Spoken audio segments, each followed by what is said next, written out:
So today we're going to be talking about a cult film that's about cults. Interesting.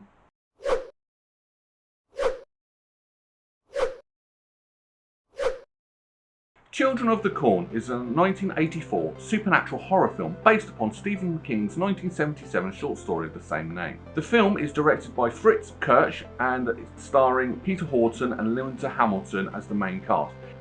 The film is set in a fictitious rural town of Gatlin, and it tells the story of a malevolent entity referred to as He Who Walks Behind the Road, which entices the town's children to murder all the town's adults as well as a young couple just driving past to ensure a successful corn harvest.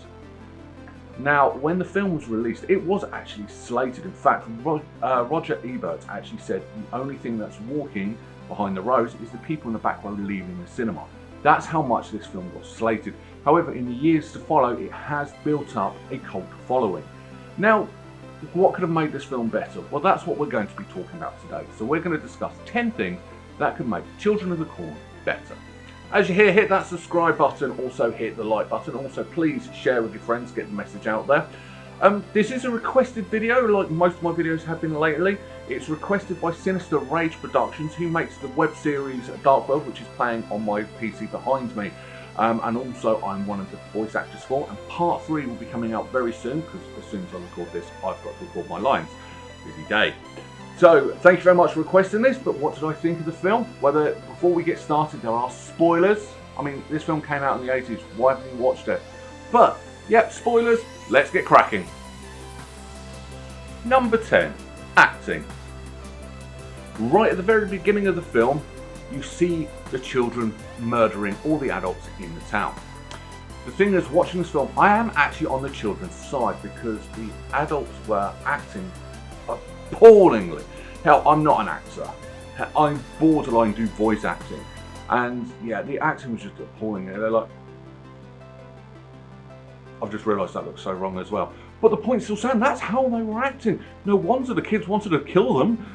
So yeah, I mean, come on, you could have got some better actors. I mean, hell, they were just sitting in a diner, eating and getting killed. Is that really that hard to act or find actors that could pull that off? But no, that was just appalling. Not a good start for a film. Number 9, loud escape. Another thing from the beginning of this film, 3 of the children are talking about escaping, and one of them says, I'm going, that's it, I need to get out. So what do? He asks the other 2 children to keep an eye out to make sure no one's around, and they've got to do it all quietly. So how do they do it? There's no one here! Well, there wasn't, but you just shouted. Everyone in the town's going to know you're trying to escape because of that. No wonder he didn't escape. I mean, come off it. I know they're children, but it should be all code to say it's all clear, not shout at the top of your voice so everyone in the town can hear you. Number 8, missing murders. As I said, the film starts off with the murder of all the adults in the town. So you know this film isn't going to shy away from showing murders and people getting killed. Well, wrong. A bit later on, there's an old man in a gas station and he's there to just stop people going into the town. And that's all he's there to do. But he fails in his job, so they're going to kill him. And you see them starting up, you see them gearing up, getting their weapons about to kill them. And then the camera disappears to another scene. And then he comes back and dead. Why are you missing that? You've already shown murder. It's not something that's taboo in this film. But you've missed this one. It doesn't actually make any sense whatsoever. Hell, you should actually just show that murder. At least get a little bit gore from us gore enthusiastics. Number 7, chemistry. The film stars Peter Horton and Linda Hamilton. Linda Hamilton went to famously become Sarah Connor in The Terminator. So she's a good actress, and Peter Horton's also been in quite a few high-profile things as well, so he's a good actor. Except these two have no chemistry with each other. I found their chemistry quite flat. Now, their chemistry and interactions with the children and other actors in the film was fantastic. Just between each other, it was just not there. Especially as they're supposed to be playing a young couple in love. And I didn't really get that they were a happy relationship. Now, I know in the original story, they weren't in a happy relationship, but this film isn't showing that. It's showing that they're a happy couple. So there's a bit of like You know, something that from the book and this, what they're trying to do in this film, are not actually gelling together, and it shows. They should have either literally told the cast, don't read the book, we're not doing it, or just copy the book. Number 6, wound. So as the film progresses and it starts building up, but Peter Horton's character Bert gets stabbed. He gets stabbed about here in the chest. Okay, I don't have an issue with that, except he's holding his shoulder. He's not holding here, he's holding his shoulder. I don't quite understand. You'll be holding like this, you'll be all like that. But no, he's holding his shoulder, he's holding his arm. He's acting like his arm's hurt, but that's not where he got stabbed. He got stabbed just in the pegs. No. Number 5, boring hour. So yes, for the first hour of this film, nothing really happens. I mean, it is very, very boring. This is how boring it was. We had to watch it twice because we fell asleep. I watched it with my girlfriend and yeah, we fell asleep. We had to go back and watch it a second time. But yeah, nothing really happens. It's supposed to be building, but it's quite, you know, doesn't really explain anything. The last half an hour of this film is where it is. So if you want to watch this film, just go to like the 1 hour mark and watch it from there, because you're not actually missing anything at all. It builds up, and the last half an hour is okay, but the first hour, that's supposed to be building, suspenseful, building the plot, explaining to us audience what's going on. No, they do all of that literally in the last half an hour. Number 4, don't help, help. So approaching the climax of this film, actually in the climax of the film, Brad's gone running off into the cornfield to actually try and defeat the corn, the entity that's controlling the corn, and Job, one of the other children, comes to help him. He says, no, go away, don't help me. And then literally 2 seconds later, help me, help me, help me. Make up your mind, either you don't want the children helping or get the children to help. Don't change your mind within a second flat. Number 3, no fight.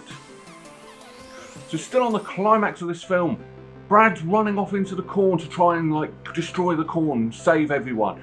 And then the corn attacks him, and then Job comes and rescues him. Does the corn then actually try and re-attack him? No, just sits back and lets Brad do everything.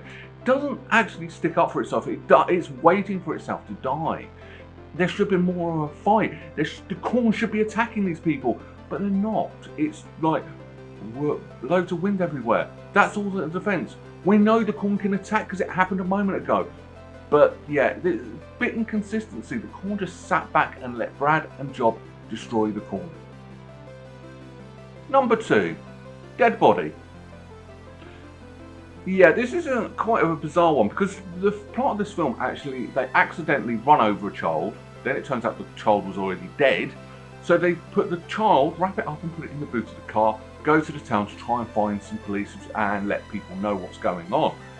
And that's literally the first hour of this film, is them looking for someone to like say, hey look, we've accidentally run over a child, it's in the trunk of our car. Yes, I'm saying trunk because it's an American film. But yeah, then it moves away, which I understand. That sort of understands why it moves away, but as the climax of the film happens. Then we get to the end of the film, right at the very end of the film. And they're talking to 2 of the nicer children saying, we're going to adopt you, come and live with us. But you're right in front of the car where there's a dead body. You don't even mention, you don't even say that, oh, by the way, your friend was killed, he's in the back of the car. No, you're having fun. There's a dead body in the trunk of your car. Come on, make a reference to it, the poor kid. Number 1, Stephen King's version. So as previously said, this is actually based on Stephen King's story, but he went a bit further than that. He actually wrote a script for a film version of this, which closely followed his short story, and which is the couple are actually not in a good place in their marriage, and they're trying to escape and trying to repair.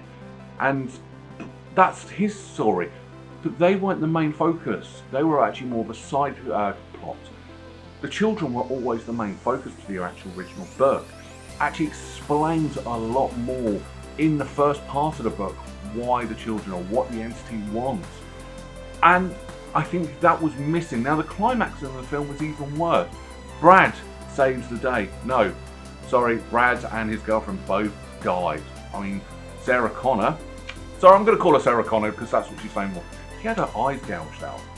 And yeah, so I think it would have been more better, especially as the reason why they didn't use Stephen King's script is because they wanted more violence, more gore, and yet they eased up on that as well.